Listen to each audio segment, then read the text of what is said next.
નમસ્કાર વિદ્યાર્થી મિત્રો, ગુડ મોર્નિંગ,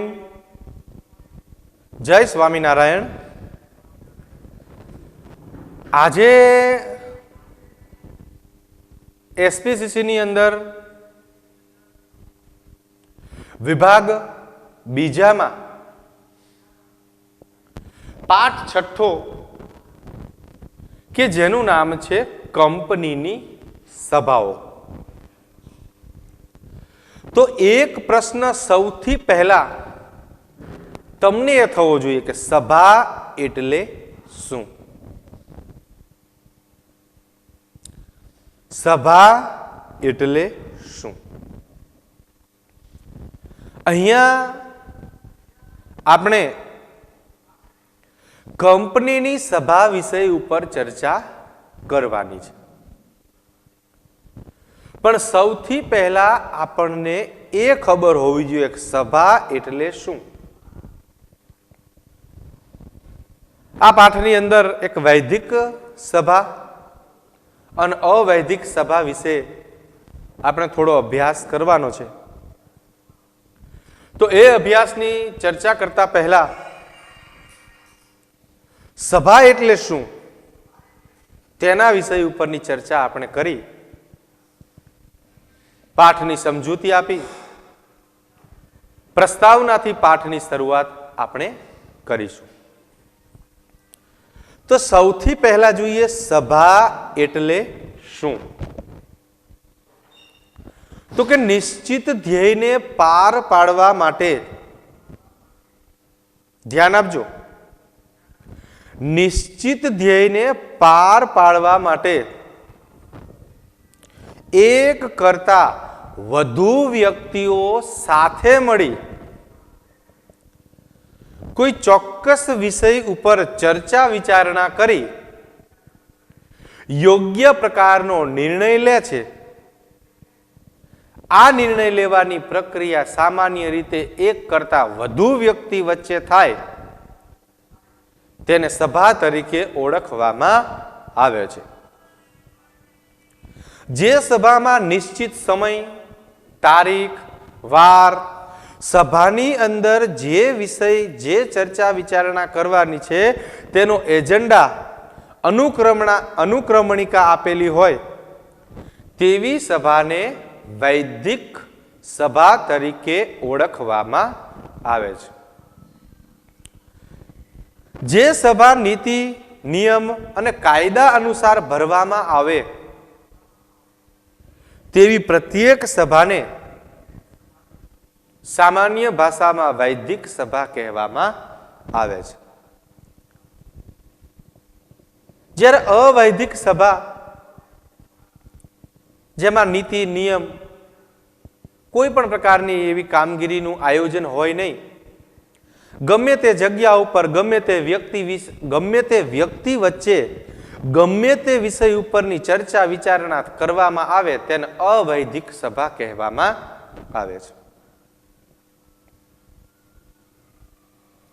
આ આપણે જે ડિસ્કસ કરીએ છીએ એ વૈદિક સભા કહેવાય કે આપણે ચોક્કસ સમયે ચોક્કસ વ્યક્તિ અને વ્યક્તિના સમૂહ સાથે ચોક્કસ વિષયની ચર્ચા વિચારણા કરવા માટે અહીંયા આપણે ઉપસ્થિત થયા છીએ. અહીંયાના નિયમો સમયસર હાજર થઈ જવું, ચોક્કસ વિષય લઈને આવવું, ચોક્કસ વ્યક્તિ દ્વારા ચોક્કસ વિષય ઉપર ચર્ચા કરવામાં આવે છે. પણ તમે બજારની અંદર મળો અને ત્યાં તમે જ મારી યાર ચર્ચા વિચારણા કરો કોઈ પણ વિષય ઉપરની, તો એ જ સભા અવૈદિક કહેવાય. અહીંયા યોગ્ય નીતિ છે, નિયમ છે, કાયદા છે, યોગ્ય સમય છે, યોગ્ય વિષય છે. અને બજારમાં તમે મળો તો તમે અચાનક મને મળી ગયા છો, નિશ્ચિત સમય હતો નહીં. પ્લસ આપણે કોઈ પણ વિષય ઉપરની ચર્ચા કરીએ છીએ, ત્યાં વિષય એસપીસીસી BA ની ચર્ચા ના હોય. કાં સાહેબ શું મજામાં, શું આટો મારવા નીકળ્યા? હું કહું હા હો ભલે આટો મારવા નીકળ્યો. પછી હું તમને પૂછું તમે, તો તમે કહો હેર કટિંગ કરાવવા માટે આવ્યા હતા અમે, અથવા દવા લેવા માટે આવ્યા હતા, અથવા એક્સ્ટ્રા કોઈ પણ કામ માટે આવ્યા હતા. તો અહીંયા વિષયનું ને એનું કાંઈ મહત્વ નથી. તો આપણે એના વિષય ઉપર ચર્ચા કરીશું. ચાલો વિદ્યાર્થી મિત્રો, આપણે અભ્યાસ તરફ આગળ વધીએ. કંપનીની સભાઓ. તો વિદ્યાર્થી મિત્રો, કંપની શા માટે સભાઓ ભરે છે? સામાન્ય રીતે સભાના 3 પ્રકાર હોય છે. એક શેરધારકોની સભા,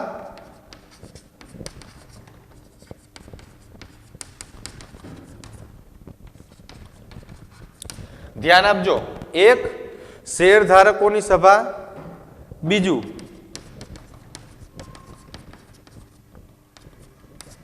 ડિરેક્ટર્સની સભાઓ અને ત્રીજું છે ખાસ સભાઓ.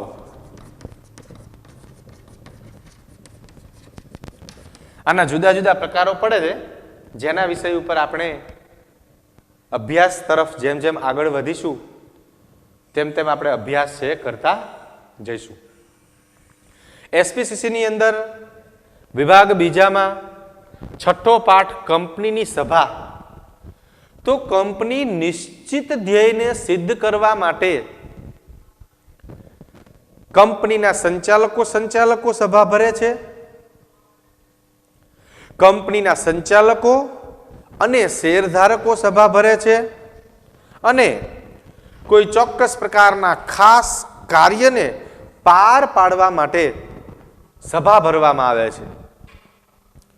અહીંયા ખાસ સભાની અંદર વર્ગ સભા હોય, લેણદારોની સભા હોય, કંપનીના વિસર્જન સમયની સભા, એટલે કે કંપની જ્યારે વાઇન્ડ અપ કરવી હોય, વિસર્જન કરવું હોય, બંધ કરવી હોય અથવા ફડચામાં લઈ જવાની હોય તે સમયગાળા દરમિયાન સંચાલક અને ડિરેક્ટર્સ સાથે મળીને યોગ્ય પ્રકારનો નિર્ણય લઈ કંપનીને વિસર્જન તરફ આગળ લઈ જાય છે. અહીંયા કંપનીને લગતા જે પણ કાર્ય કરવામાં આવે છે તે તમામ કાર્ય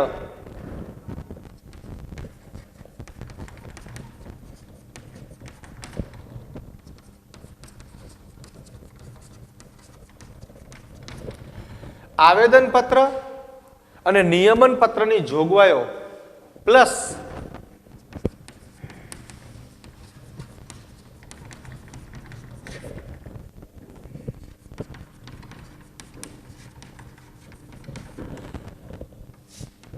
કંપની ધારાની જોગવાઈઓને ધ્યાનમાં રાખીને હાથ ધરવામાં આવે છે. ધ્યાન આપજો, કંપનીના કોઈ પણ પ્રકારના કાર્ય એક કરતા વધુ વ્યક્તિ સાથે મળીને જ્યારે કાર્ય કરે છે તો એ પ્રક્રિયાને કંપનીની સભા તરીકે ઓળખવામાં આવે છે.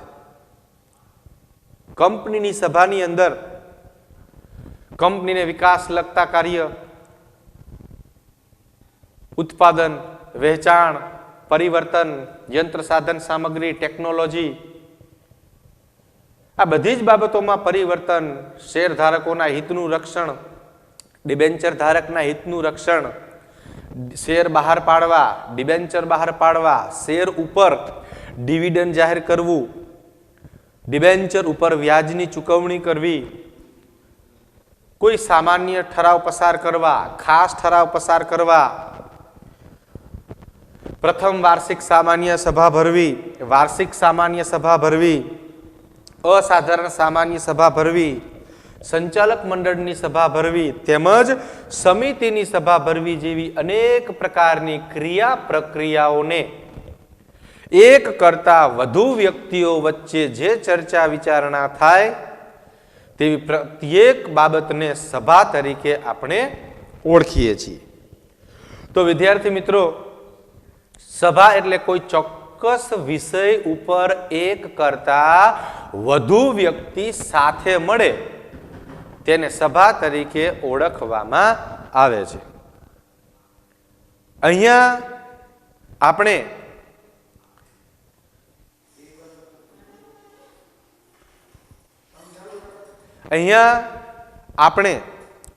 જે સભા વિષય ઉપરની ચર્ચા વિચારણા કરીએ છીએ તે સભા સામાન્ય રીતે કંપનીની સભા છે. કોની સભા છે? કંપનીની સભા છે. તો વિદ્યાર્થી મિત્રો, આપણે કંપનીની સભા વિષય ઉપર આગળ ચર્ચા કરીશું, પાઠની શરૂઆત કરીશું અને જોઈએ છીએ કંપનીની સભા અને કંપની શા માટે સભા છે ભરે છે.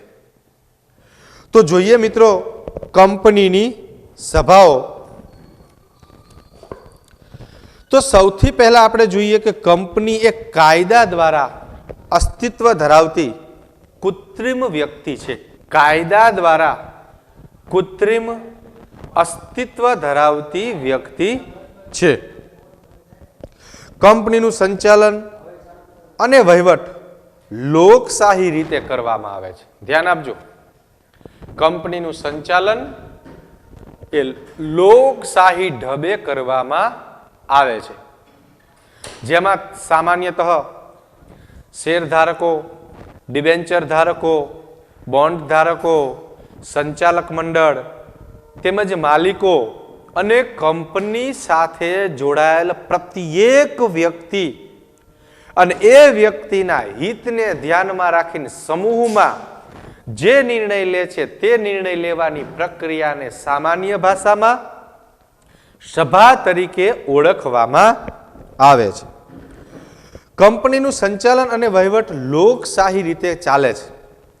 કંપનીની સુચારુ કામગીરી માટે જરૂરી તમામ નિર્ણયો કરવાની સત્તા કંપનીના શેર ધારકોને છે. કંપનીનું યોગ્ય રીતે નિર્ણય ચાલે, યોગ્ય રીતે એનો વ્યવહાર ચાલે, તેના તમામ પ્રકારના નિર્ણય લેવાનું કામ તમામ શેર ધારકોને આપવામાં આવે છે. કંપનીના તમામ સભ્યો રોજબરોજની કામગીરી માટે હાજર રહી શકતા નથી, જેથી તેઓ કંપનીનું સંચાલન કરવા માટે ડિરેક્ટર્સ બહુમતીથી ચૂંટીને નિયુક્ત કરે છે. કંપનીના શેરધારકો ઓલ ઇન્ડિયામાં બધી જ જગ્યા ઉપર હોય છે.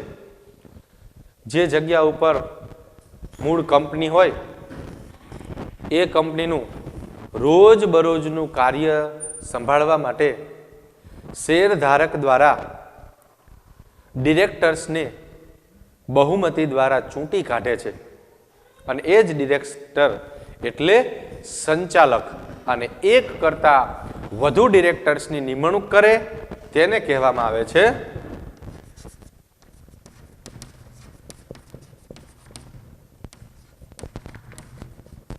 સંચાલક મંડળ.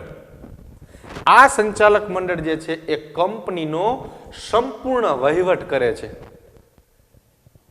અને આ સંચાલક મંડળની નિમણૂક કાયદાની રૂએ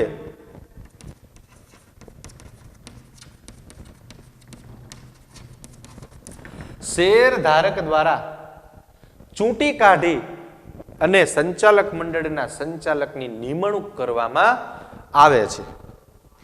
નવી સ્થપાયેલી કંપનીને કંપની શરૂ કર્યા પછી પ્રથમ સામાન્ય સભા બોલાવવી અનિવાર્ય છે. કોઈ પણ કંપની જ્યારે સમગ્ર દેશની અંદર નવી આવે, નવી સ્થપાય, તો નવી સ્થપાયેલી પ્રત્યેક કંપનીને પ્રથમ સામાન્ય સભા 30 દિવસની અંદર ભરવી પડે છે.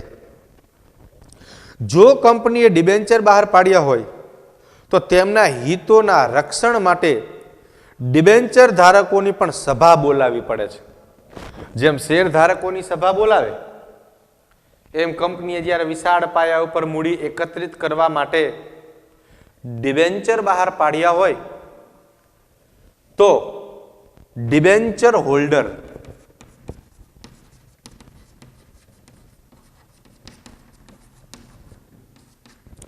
જેમ શેર ધારકની સભા બોલાવવામાં આવે છે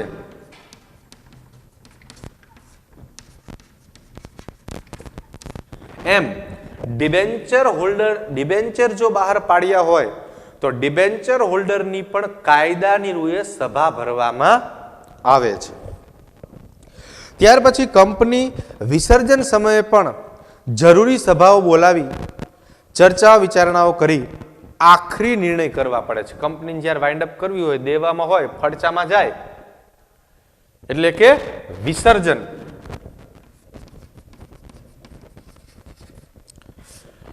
કંપનીનું જ્યારે વિસર્જન કરવાનું હોય ત્યારે ફડચામાં લઈ જવા માટે તમામ પ્રકારની પ્રક્રિયા આવેદનપત્ર અને નિયમન પત્રની જોગવાઈઓને ધ્યાનમાં રાખીને કરવાની હોય છે.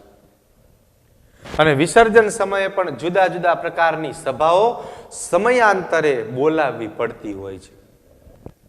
તેમજ આમ કંપનીની સ્થાપના થયા પછી રોજબરોજની કામગીરી, વાર્ષિક કામગીરી, વ્યૂહાત્મક નિર્ણયો વગેરેમાં કંપનીની વિવિધ સભાઓની કામગીરી ખૂબ જ મહત્વની છે. તો શું કહે છે અહીંયા કે રોજબરોજની કામગીરી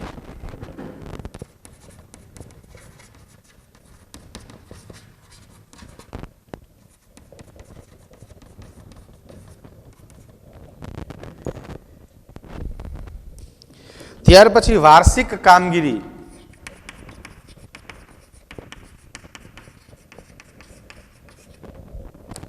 રોજબરોજની કામગીરી, વાર્ષિક કામગીરી તેમજ વ્યૂહાત્મક નિર્ણય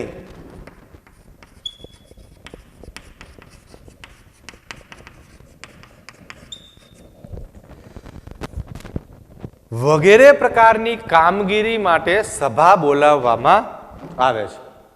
રોજબરોજ કંપની ક્ષેત્રમાં થતા કાર્ય, વાર્ષિક કામગીરી, ઓડિટિંગ કરવું, હિસાબ કિતાબ આપવા અને ભવિષ્યમાં કંપનીના હેતુ શું છે, કંપની શું કરવા માંગે છે, કંપની ક્ષેત્રમાં પરિવર્તન, કંપની ક્ષેત્રમાં વિકાસ, કંપનીની મૂળ મૂડીમાં, કંપનીની સંપત્તિમાં વધારો કરવા, તો આ તમામ પ્રકારની બાબતોનો અભ્યાસ, વાર્ષિક કામગીરી અને વ્યૂહાત્મક નિર્ણય, અન્ય કંપની સાથે હરીફાઈ, કંપની ક્ષેત્રમાં પરિવર્તન, નવા યંત્ર સાધન સામગ્રી, ટેકનોલોજી અને ધંધામાં નફાનું પુનઃ રોકાણ જેવી વ્યૂહાત્મક નિર્ણય લેવાની પ્રક્રિયાઓને જુદા જુદા પ્રકારની સભા ભરી બહુમતી દ્વારા યોગ્ય પ્રકારનો નિર્ણય લઈ ઠરાવ પસાર કરી અને કાયદા તરીકે એને અમલમાં મૂકવામાં આવે છે. તો અહીંયા જે આપણે ચર્ચા કરીએ છીએ તો તમને એક પ્રશ્ન એવો પણ પૂછાય કે કંપનીની સભાઓ કઈ કઈ રીતે ભરી શકાય? તો કે રોજબરોજની કામગીરીને ધ્યાનમાં રાખીને, વાર્ષિક કામગીરીને ધ્યાનમાં રાખીને અને વ્યૂહાત્મક નિર્ણયોને પાર પાડવા માટે એક કરતા વધુ વ્યક્તિ સાથે મળી નિર્ધારિત ધ્યેય સુધી પહોંચવાના સતત પ્રયત્ન છે એ સભા દ્વારા કરી શકે છે. તો અહીંયા આપણે જે ચર્ચા કરીએ છીએ એ સભાઓ રોજબરોજના કાર્ય, વાર્ષિક કામગીરી અને વ્યૂહાત્મક કામગીરીને ધ્યાનમાં રાખીને કરવામાં આવે છે. તો ચાલો વિદ્યાર્થી મિત્રો આપણે જોઈએ સભા એટલે શું, તેનો અર્થ. ધ્યાન આપજો, સભા એટલે શું, તેનો અર્થ. સભા એટલે જ્યારે બે અથવા બેથી વધારે વ્યક્તિઓ, ખાસ ધ્યાન આપજો, સભા એટલે બે કે તેથી વધારે વ્યક્તિઓ એક જગ્યાએ સાથે મળે છે, કોઈ ચોક્કસ વિષય ઉપર ચર્ચા વિચારણા કરે છે અને એક સર્વસામાન્ય મુદ્દા અંગે બહુમતીથી નિર્ણય લે તેવી પ્રક્રિયાને સામાન્ય ભાષામાં સભા તરીકે ઓળખવામાં આવે છે. શું છે? સભા એટલે બે કે તેથી વધુ વ્યક્તિઓ સાથે મળે, નિશ્ચિત સમયે, નિશ્ચિત જગ્યાએ, નિશ્ચિત મુદ્દા વિષય ઉપર ચર્ચા વિચારણા કરી સર્વાનુમતિએ બહુમતી દ્વારા નિર્ણય લે એ બાબતને સામાન્ય ભાષામાં સભા તરીકે ઓળખવામાં આવે છે. ત્યાર પછી જો એક કંપનીના સભ્યોની વૈધિક અને અવૈધિક સભા બોલાવી કંપનીના સભ્યોની વૈધિક એટલે કાયદાની રૂએ અને અવૈધિક એટલે સંબંધોની માવજતને ધ્યાનમાં રાખીને સભા બોલાવી. તેમાં જુદા જુદા પ્રકારના પ્રશ્નોની ચર્ચા વિચારણા કરી નિર્ણયો લેવામાં આવે છે. વૈધિક સભા ચોક્કસ સમયે, ચોક્કસ સ્થળે, ચોક્કસ મુદ્દાઓ અને એજન્ડા પર ચર્ચા વિચારણા કરી યોગ્ય પ્રકારના નિર્ણય લે તેવું કાર્ય એ વૈધિક સભાની અંદર હાથ ધરવામાં આવે છે. મિત્રો, વૈધિક સભા એ નીતિ, નિયમો અને કાયદાને ધ્યાનમાં રાખીને હાથ ધરવામાં આવે છે, જેમાં નિશ્ચિત અગાઉથી જ નિશ્ચિત સ્થળ છે, નિશ્ચિત સમય છે, સાથે સાથે ચોક્કસ મુદ્દા, એજન્ડા અને સભાની અંદર કરવામાં આવતા જે કાર્ય છે તેની અગાઉથી જ ચર્ચા વિચારણા કરવામાં આવતી હોય છે અને આ સભા બહુમતી દ્વારા યોગ્ય પ્રકારનો નિર્ણય લઈ અને એને પાર પાડવામાં આવે છે. તો અહીંયા આપણે સભા વિષય ઉપર ચર્ચા કરી. હવે કાલે આપણે જે છે એ કંપનીની સભાના પ્રકાર વિષય ઉપર ચર્ચા કરીશું. કંપનીની સભાના 3 પ્રકાર છે જેના વિષય ઉપર કાલે આપણે ડીપમાં અભ્યાસ કરીશું. ટૂંકમાં કહી દઉં તમને કે કંપનીને સભાના 3 પ્રકાર છે. વિકલ્પોની અંદર પણ પ્રશ્ન પૂછાઈ શકે છે, બરોબર, કે નીચેનામાંથી કંપનીની સભાના પ્રકાર કેટલા છે? 2, 3, 4 કે 5? તો શું જવાબ આવશે? 3. 1 માર્કમાં એવો પણ પ્રશ્ન પૂછાય કે કંપનીની સભાઓ કેટલી છે અને કઈ કઈ? તો કે કંપનીની સભા 3 રીતે ભરાય. એક શેરધારકોની સભા, બીજું ડિરેક્ટર્સની સભા અને ત્રીજું છે એ ખાસ સભાઓ. તો જેના વિષય ઉપર કાલે આપણે જે છે એ ચર્ચા કરીશું. તો અહીંયા આપણે રાખીએ છીએ અને કાલે આપણે આ સભા વિશે ચર્ચા કરીશું.